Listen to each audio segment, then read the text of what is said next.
For those of you less rurally inclined, this structure is called a Scenic in my language. Now, in ye olde times, it was used to store or first dry and then store hay. A very high-tech solution even today.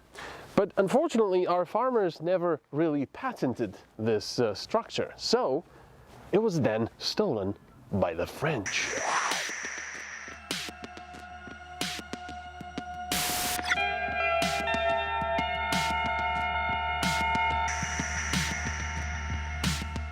Well, perhaps they just borrowed the word, but in any case, if that was a high-tech solution for storing hay, this is a high-tech solution for storing children.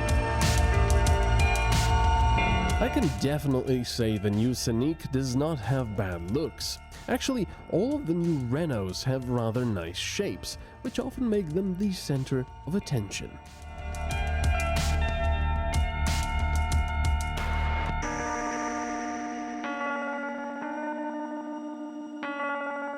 From its side, the car looks like a smaller Espace.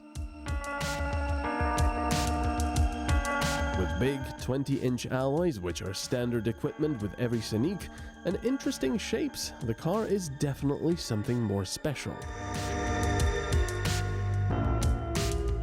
At night as well.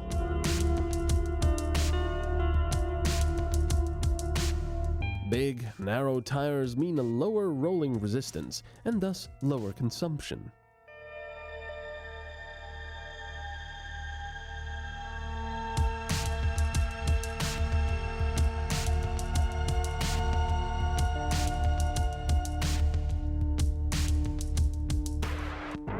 So one thing that's very important, because this is a family car, is that you will be driving children about, so you will need lots of room in the trunk for all those chargers, for their phones, for their tablets, and well, everything else that children these days have except books. And you'll also have some space for your own luggage still, even under the trunk.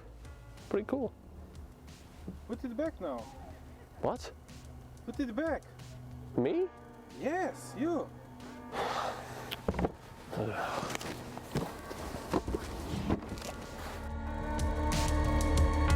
The engineers did their homework and chose quality buttons and switches for the inside. The seats are similar to those from the Espace and are quite soft and comfy, while you can electrically adjust them in about 372 directions. You can optionally buy the big panoramic roof, which will definitely make the rear passengers happier. Renault also hasn't forgotten that this is a family car, as they added a handy mirror with which you can make sure the kids are behaving.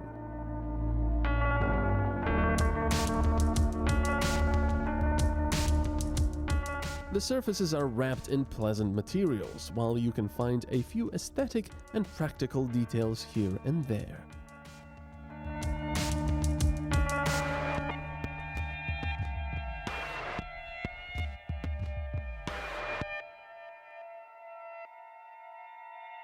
Because the car is currently set to Slovene language, I will be teaching you some Slovene words for free. So, for example, if we want to collapse the rear seats, because we hate manual labor, we will go to the menu, which is called menu.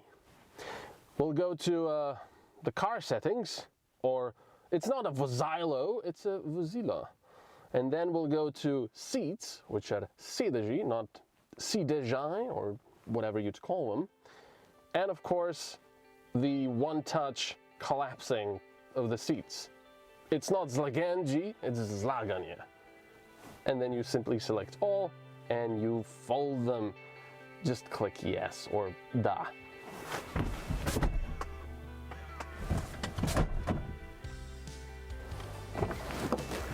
In the back, your children will be quite comfortable.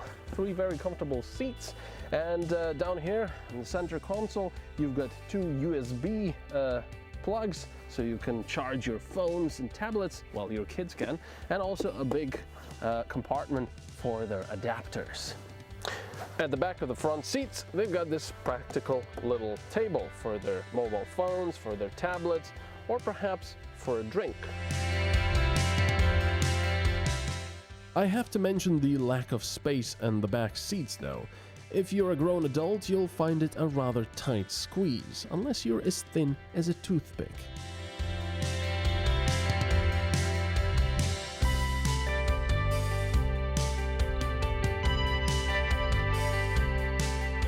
This particular test car has the 1.6-liter diesel engine with 96 kilowatts of power. Now, if you're just driving normally through a city or even on a highway, that's quite enough. But if you'd like to drop your kids off at a kindergarten or school and then have a little bit of fun while you're alone, you could opt for the more powerful bi-turbo diesel, the 1.6 that we already tested in the Renault Espace. But the one thing that really surprises in this car is the enormity of the cabin when you first sit in it. The front windscreen is about 2.5 kilometers in front of the steering wheel.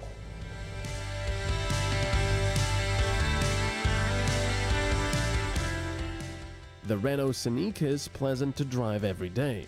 The less powerful diesel engine in the test model was fairly lively.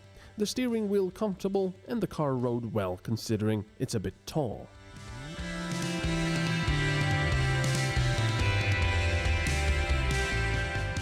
If you're not used to parking in narrow spaces, they also have you covered. Along with all the other nice little details this Renault Scenic has, for example, heated seats and heads-up display, a digital instrument cluster, you also get automatic parking, which we already saw in the Renault Espace. So I basically press this little button for the automatic parking system. It tells me what to do. I have to look in all directions. All right, that's done. And then I have to select my blinker, depending on which way I want to park. So now it's telling me to drive forward. And the system will automatically detect an empty parking spot and then tell me what to do. Well, I guess everything is full. I don't know where to park then. Well, maybe like this. Yeah, that'll be fine.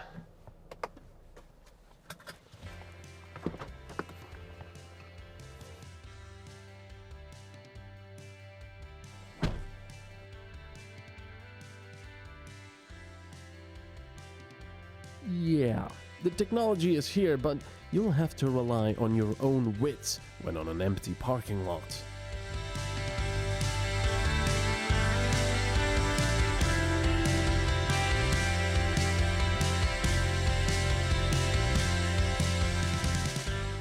The base model of the Renault Scenic can be yours for 16,000 euros.